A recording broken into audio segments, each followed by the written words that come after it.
Hi, everybody, and welcome to the Dr. Psych Mom Show. Today, I am going to talk about the CCF method for reframing your marital issues. And this is something I made up, obviously, like everything that I talk about, except the stuff that I cite that I don't make up. And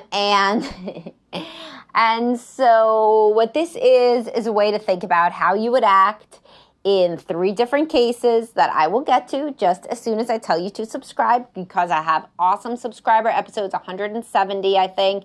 And my most recent one was the We Do What We Want marriage and how it leads to sexlessness when her drive drops. So if that sounds ominous enough to listen to, then you should, because you should get out ahead of the game and figure out what the risk factors are for your marriage, becoming worse. And so anyway, let's go to the topic at hand. So if you read the description, what I mean by CCF is child, coworker, friend.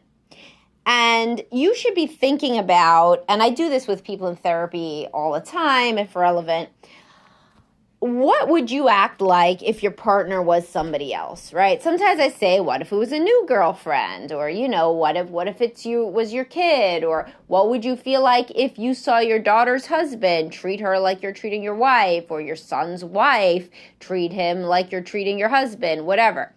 So a different way of thinking about it is, how would I respond? And I did a little video on this, and people liked it, or, people like anything on the internet, so it's not exactly a high bar there. But anyway, what I said was, think about how you would act if you got feedback from a child, coworker, or friend, and compare it to how you would act if you got feedback from your partner. So, like, if your child said to you, you don't act like you love me, that would be a pretty big gut punch. I don't know a lot of parents that would be like, yeah, well, fuck you, like maybe I would if you weren't so terrible, right? You wouldn't say that, right? It's like laughable. What you would say is, oh my God, why do you think that? I try to show you that I love you. Why do you feel I don't love you? Of course I love you. Maybe you would give them a hug, you would feel a feeling, an emotion that wasn't just contempt or irritation or defensiveness. You would feel like, oh my God, maybe I'm doing something wrong. You would make you rethink, how are you acting, right? Similar, what about if a friend said, you don't act like you like me? I never get a hold of you. We don't spend any time together anymore. You would also be like, oh my God, I'm so sorry. I've been busy. I didn't realize. Hopefully. I mean, there's people that are defensive with everybody, honestly. And at the margins of the extremes of defensiveness, they act defensive with everybody. But there's a far larger bucket of people who act purely defensive with the spouse. So that's what I'm trying to get with here. And definitely with a coworker, people want to keep their livelihood. So if a coworker said, I can never get in touch with you to talk about anything, or literally you act like you don't like me, that you would feel like, oh, fuck, like, am I going to get fired? Like, what's going on here? Is this person going to report me to the boss? Is this how everybody thinks about me? And you would try to say, oh, I'm so sorry, blah, blah. I'll be more attentive. However, with a spouse, as I said before briefly, many people are like, what do you mean? Why are your standards so high? Don't you remember 3 months ago we went on a date? What is wrong with you anyway? This is coming from your parents, right? Or like something. And so think about the difference in that. You're supposed to prioritize and love your spouse so much, right? Definitely more than a coworker or a friend. And somewhere in the ballpark of a child, although I'm first to say, obviously evolutionarily, you prioritize your children. I got it. You get them out of the burning building first, especially if you're a mom. But, you're not supposed to treat your spouse like shit, right? So you can prioritize the kids, but also love your spouse. But in that moment, you're not even treating them as well as you would treat a coworker. So when people get feedback from a spouse, frequently, it's just a starting point for them to then be defensive and say that the spouse did something bad, so that's why they acted bad, which is not in any way. You would act 1,000 times better with a spouse, a coworker, or a friend. And you can take this, by the way, not just in receiving feedback, but giving feedback too. You would say things to a spouse, you would be like, you're really selfish. I came in and you were on your phone and our son is looking at you and you are on your phone. You are so self-centered. You would never see your friend check their phone in front of their kid and be like, oh my God, you're so selfish. Your son was looking at you and you didn't look up. No, you would give them the benefit of the doubt. You'd be like, oh, they're probably, checking their email. It's hard. It's hard to balance parenting and everything, and you would distract the child maybe if you wanted, Either way, you wouldn't think of it as like a big deal, and you certainly would not say something accusing or judgmental. Most likely, right? I mean, almost nobody would do that. Certainly wouldn't do it with a coworker. And with your own child, if you feel like, yeah, I would criticize my child like that if I saw them do it to their grandchild, well, you probably will not then be put in that situation many times. If you're openly critical of your child, they're not going to want you around. So point being that many people will be 1,000 times more critical when giving feedback to a spouse than they would using my method of thinking, is this kind of a way that I would treat anybody else, than a CC or F. They would not treat a child, coworker, or a friend the same way. And this goes with so many other things. You can use this about almost anything that's going wrong in your marriage. People would yell at a spouse the way that they wouldn't yell at anybody else. People would reject the affection of a spouse the way that they wouldn't reject anybody else's affection. And then if you're a person who likes to argue, then you'd be like, but they're not trying to have sex with me, and that's the problem. Is that my spouse is always trying to have sex with me. Yes, but remember analogies like from the SAT? Like that's the marital. That is a big marital form of affection. Just like a coworker form of affection is like a funny email or like asking you to get lunch. And a child version of affection is building you some shit out of pipe cleaners, right? If your coworker built you something out of pipe cleaners, you'd be like, this is so weird, get away. Like this is the beginning of some kind of Netflix stalking drama. But if a child does it, it's really cute. And you know what affection is in a marriage? It involves sex. It's certainly not only sex, but that is one pretty normative version of affection within a marriage. So that's the equivalent of the child giving you a pipe cleaner person. So if the child gives you a pipe cleaner person that they made and they want you to keep it on your desk, you're not going to be like, ew, no, I don't like pipe cleaner people. Get that pipe cleaner person away from me. He's gross. You didn't even do the eyes right. What the hell? You're not going to say anything like that because then you're a terrible parent, right? But yet, if somebody comes up and gives their wife a kiss, she'd be like, ew, no, I don't want to touch like that today or even this week. And the reason that I don't is because you have not been nice to me. like it's just kind of absurd when you really make the analogy and think about how you would respond to anybody else. You wouldn't respond to anybody else like that.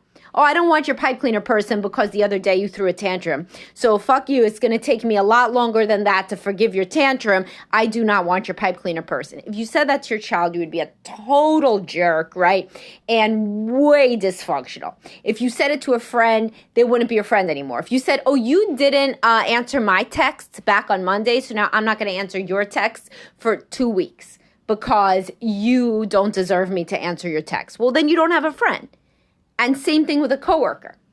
So forgiveness, I guess, is the one that I'm alluding to now with all of these examples. Forgiveness is way quicker with a child, coworker, or a friend than a spouse. With a spouse, we remember everything that they did in perpetuity. Oh, do you remember? This reminds me of what you did in 1988. This is literal. I have couples who are, been together long enough that they could say something like that, and they do.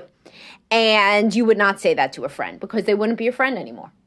So really deeply think about, why are you treating a child? You could say, all right, a child I treat better. You shouldn't treat them that much better, though, because they are learning how to treat their own loved ones from seeing you guys, their parents, how you treat each other. So it shouldn't be that different.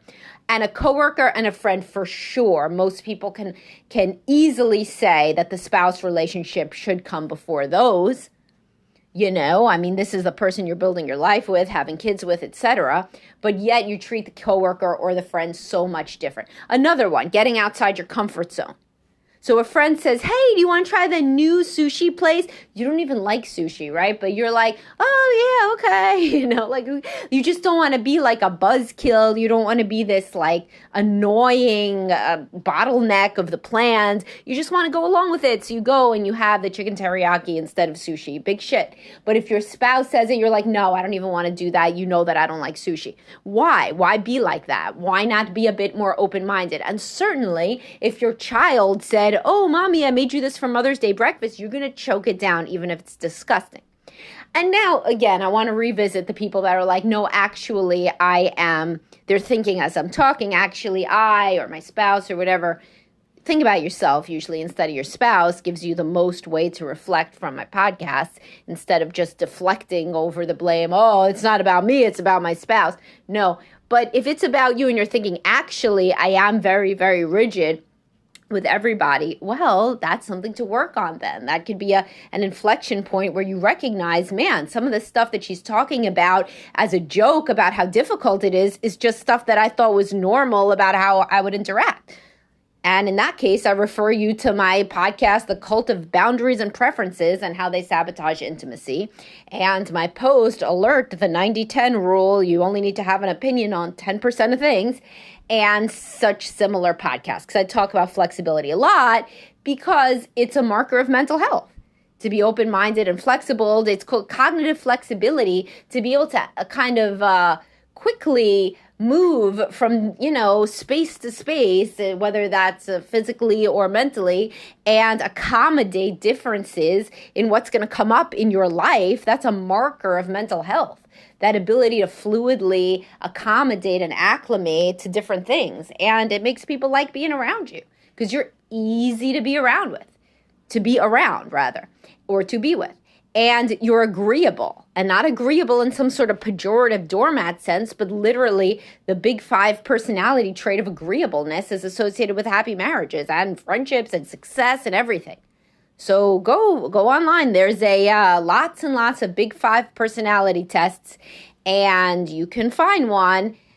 There's one that I always recommend. I forget what it is. Just look up Big 5 Personality Quiz backed by science. I think the website has 538 in the title. So, right, Big 5 Personality Quiz 538, and take it. A lot of my clients have taken it at my behest and been very surprised where they fall on certain dimensions, and it makes them think, man, if I'm that low on open-mindedness, shit. Maybe the problem is me, Or if I'm that high on neuroticism or that low on conscientiousness, maybe this is why it's difficult for my spouse to deal with me. This is where I'm situated on the normal distribution, because it gives you against the normal distribution of how most people rank on these variables. So anyway, back to the topic at hand. Whenever you are struggling, when you're saying, oh my God, I'm so good and my spouse is so bad, why am I burdened with my shitty spouse? Oh my God, right? And you're blaming everything on them. Think about how you act toward them. Do you act the same as you would act to a child, coworker, or friend? Many people, when they do that, they're like, no, like I kind of treat them worse than I would treat any of the people in those categories.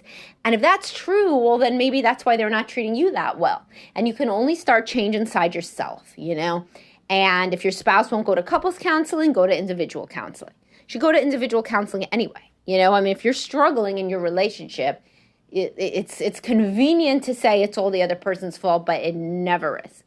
And it takes 2 to tango. And it takes 2 people to co-create a dysfunctional dynamic.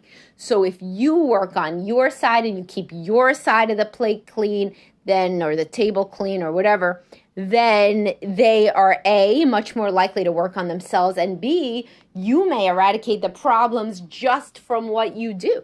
Just like I always talk about with anxious kids, if the parent works on their own anxiety, then the kid gets better, a lot of the time. Sometimes they need their own therapy, but sometimes they no longer do because a non-anxious parent is now parenting them. So, it's the same kind of thing. If you start treating your spouse better, you can unilaterally frequently change the entire tenor of the relationship, much like when people go on antidepressants or ADHD meds or whatever medication. So sometimes I'm working with people, they start taking Zoloft or something, 2 weeks later, we're in a different marriage, and it wasn't both of them that took Zoloft, it was just one. So if one person works on their depression, which frequently manifests in a very, very negative worldview, including a negative view of the spouse, well, then the marriage just improves without even bothering with the other person. So think about my podcast that way too, because a lot of times people are like, oh, I can't do anything because my spouse won't do couples counseling. I do have 2 podcasts, by the way, about that. Very, very infrequently will somebody literally refuse to do it if their marriage is on the line. But it's called How to Convince Your Spouse to Go to Couples Counseling, and then more ways to convince your spouse to go to couples counseling. But, and you could search all these in the Spotify search bar. But anyway, or they'll be like, oh, but my spouse won't listen to your podcast. They won't read your posts, so there's nothing I could do. Yeah, there is. You could work on yourself. You could really get yourself up to max capacity of awesomeness and of empathy and really, really delve deep into what you're doing wrong. And that may really be enough, without them doing really much of anything.